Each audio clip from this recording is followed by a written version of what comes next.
इमरान खान हमारी red line है, minus Imran की बातें करने वाले अहमक हैं। फैसलाबाद में एहतजाजी रैली से रहनुमा पीटीआई फरूख हबीब का खिताब। बोले 40 साल से मुल्क को लूटने वाले कहते हैं कि इमरान खान को टेक्निकल नाअहल करा दो। अवाम ने फैसला कर लिया है, इमरान खान को 2/3 अक्सरियत से वज़ीर आज़म बनाना है। इमरान खान से इज़हार यकजहती के लिए पीटीआई के मुजाहरे। पेशावर, बनू, मोहम्मद और सवात में माइनस इमरान खान फार्मूला नामंजूर के नारे। पेशावर में एहतजाज में तैमूर झगड़ा भी शरीक हुए। उनका कहना था कि माइनस इमरान की बातें करने वालों को मायूसी होगी, कौम कप्तान के साथ खड़ी है।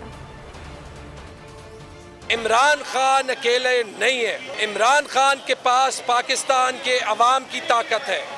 इमरान खान अभी एक इंसान सिर्फ नहीं है, इमरान खान और उनकी सियासत पाकिस्तान के लिए एक सोच है।